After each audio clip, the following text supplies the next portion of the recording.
Hello everyone. Haven't really blogged at all or put any videos on recently because, well, Tropical Storm Erika hit us pretty hard. So I wanted to give an update about what happened, how it's very different here than what the media has been portraying about Dominica as a whole.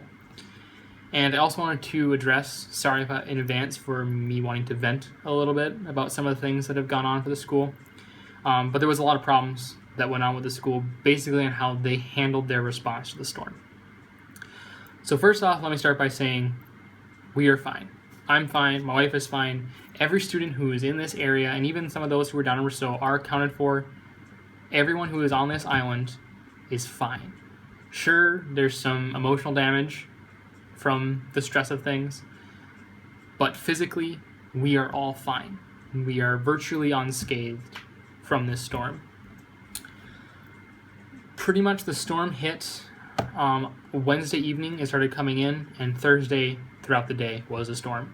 So many of you have seen probably my picture on Instagram of Dominica being in the eye of the storm. That was early, about I think 8 o'clock sometime Thursday morning. So at that point we were in the storm. About a minute after that we lost all communication, so there was no cell phone coverage anymore, and there was no internet coverage whatsoever. That was due to the heavy rains causing flooding farther south of us that took out at least 2 bridges.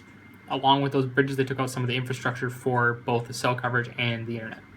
So since that day, about 2 days ago, we got internet back, but between then and there, we had no way of communicating with the outside world. So because those bridges were out, there were bridges out on both sides of the island, there was no way to feasibly get to Rousseau except by boat. Which again isn't advised when you're in a tropical storm environment with waves, things like that. There was a boat that sank, but no one was hurt. So anyway, since then the communication infrastructure was out. Now I'm sure the media has been portraying that Dominica was the worst hit it's been for a long time, and that is true. It was hit very hard, but where we are, we're not. The most damage that's really occurred is, I know there's a student's house who flooded. They lost virtually all of their belongings, which is extremely sad. There's been a lot of donation support for these students for things like clothes and food and other supplies, which were quickly set up by members of our student government. Worked to set those donations up, not only for those students, but for other people in the community that needed it. So the media, what they're mainly showing is what's happening on the far kind of more southeastern side of the island is where Dominica got hit the worst. Down there right now, what we've been told by the school is that at least 20 people are confirmed dead and another 20 some are missing. Now we're assuming these numbers are higher now, that there have been more time, but again, we have no confirmed numbers. So that does put things in perspective. I know there's been a lot of things that have been going on our side of the island, but thank goodness at least we are all safe, we are all accounted for. Now on to my third and major topic of this video. I want to start off by saying Ross is a good school. If you're looking at coming here, or if you're a student here right now, Ross is a good school, period. However, there was a lot of administrative and logistical problems that occurred around this storm. Now, we're in a Caribbean island. This is a Caribbean med school. There's hurricanes. There's tropical storms. They happen every year. We're all aware of this. However, the school didn't seem to have a plan, or if they had a plan, it wasn't executed. First off, the day of the storm, right before internet got kicked out early in the morning, we got an email saying the school is closed. So basically saying there's no activities on campus, don't come to campus if you don't have to. Basically stay at home, you're safest in your homes. Now for 99% of us, that is true. Our homes down here, everything's built out of cement, they're usually pretty high, we're safe. My neighbor's house started to flood a little bit from the heavy rains, nothing I couldn't stop with a towel dammed against the door and swept the excess water out and mopped it up. It was fine. So, but there was students' houses that did completely flood, so as far as the safety of it, they would have been safer at campus, but the school couldn't have known that. However, the school wasn't closed in the sense of we're not having activities, don't come here if you can't. The school was closed to the point that they were turning students away from getting fresh water. So the day of the storm, when it really hit, we lost all the water because of the Dowasco water supply, which is kind of higher up into the mountain a little ways, where all of our fresh water comes from. The pipes were completely washed away. They were destroyed. There's a lot of mudsliding that was going on. Luckily, none of us were really affected here directly. A lot of just dirt and rocks lying around, but nothing that can't be cleaned up over time. So the water went out that day. Luckily, we had some backup here. We had some backup at the neighbor's house that I'm helping watch.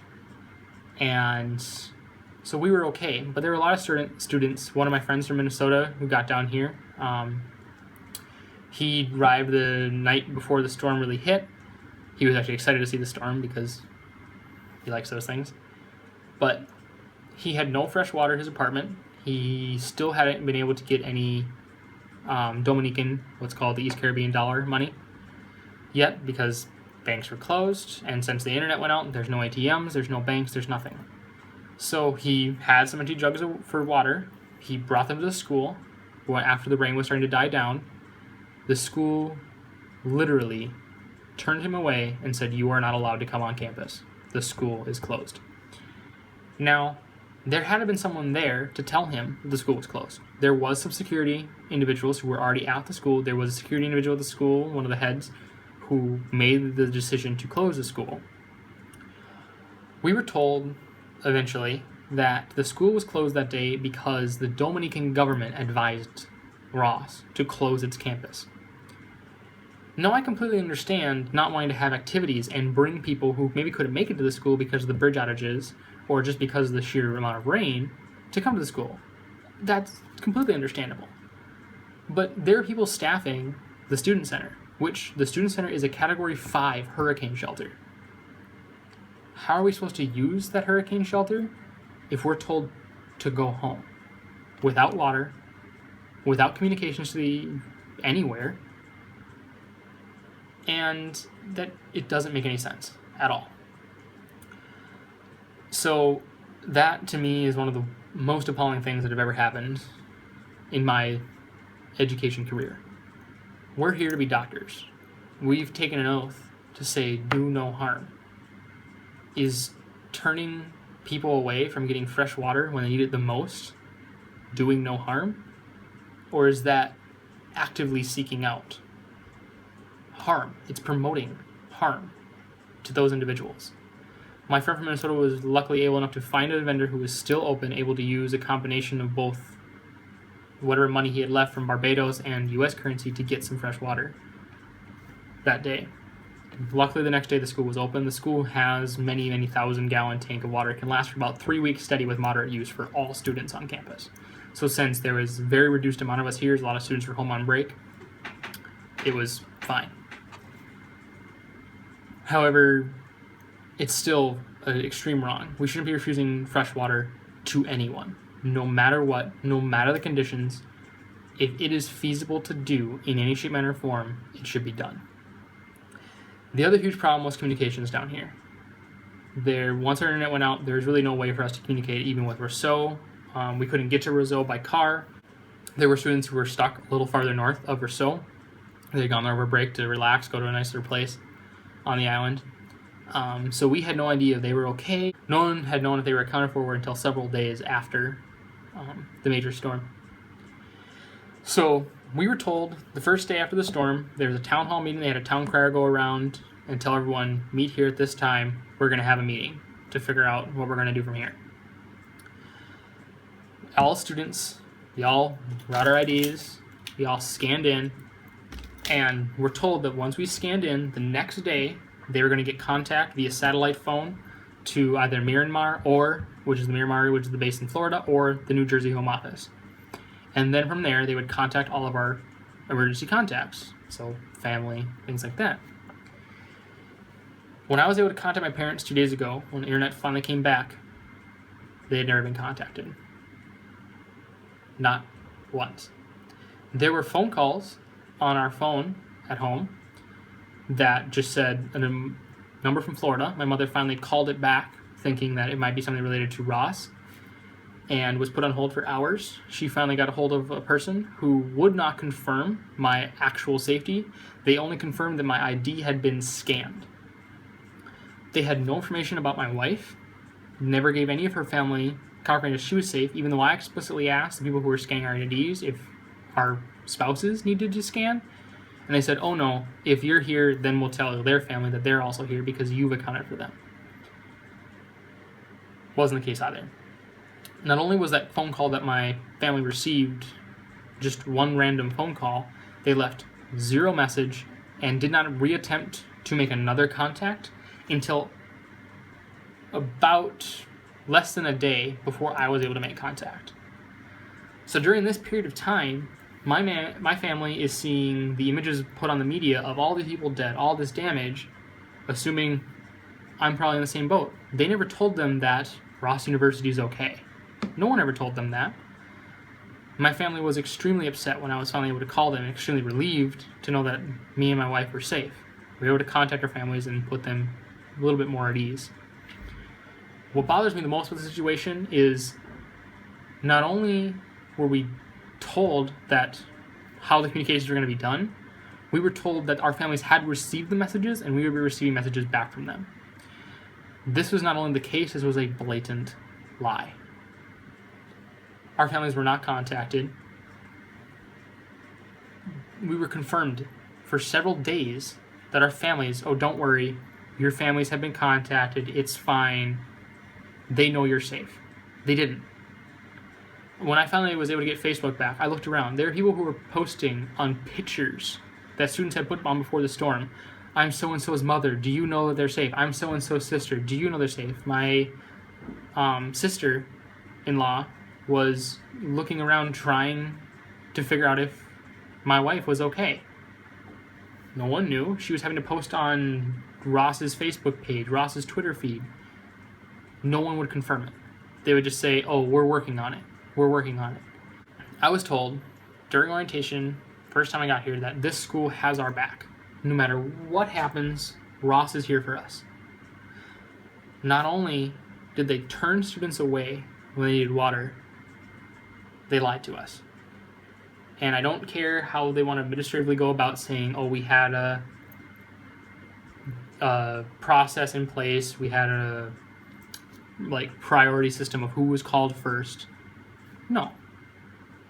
In a case like this, you scan our IDs, you send information to someone else, you send a message to everyone. They said they have people working 24 hours a day on this. I'm sorry, it doesn't take that long to make one phone call and leave a message. Your student is checked in, we have spoken with them, they are safe. They have water and shelter. That's all we needed to know. That's all we wanted our families to know. We're safe. Don't worry. And we were told this had been accomplished, but it hadn't. So I don't understand at all how an infrastructure such as Ross dropped the ball so much in this situation. We live in the Caribbean. There's tropical storms and hurricanes every year. They weren't planned. When we asked in all of our meetings, what's your plan? What if there's another storm during this season? What's your plan? The only response we ever got, there is a plan in place. Well, to the best of my knowledge, the plan that was in place was, it's stormy out, I'm going to lock the doors. There was literally chains on the gates to prevent students from entering from any entrance into the school. And the one spot that students could still enter, a guard turned them away. What's the point of having a hurricane shelter if you can't use it? Eventually, we were able to get communication back to our families. My family was very upset, but very thankful that we were okay, that my wife was okay. But for me personally, we're held at such a high professional standard at this school. What's the point of it if the school itself won't hold that professional standard? Who outright lies to its students? So yes, there were a lot of problems that went on with the school. I'm frustrated, along with hundreds of other students who are either stuck here on island or were stuck on other islands before they could get back here. They're boating people in now from neighboring islands, so the semester is supposed to start on time for us. We'll see if that happens to be the case. I don't feel that every student's going to get here in time, but I hope and pray they do. At least we can put in perspective, no one lost their lives here. It is a sad time for the island, and with the number of people that have lost their lives in this island, and it does put things in perspective. Yes, there was inadequacies, but we are safe, and we're thankful for that, very thankful. And I want anyone watching this, if you're looking at coming to Ross, or maybe you're a first semester student down here who happens to see this, please don't let these bad choices on behalf of the school turn you away from Ross.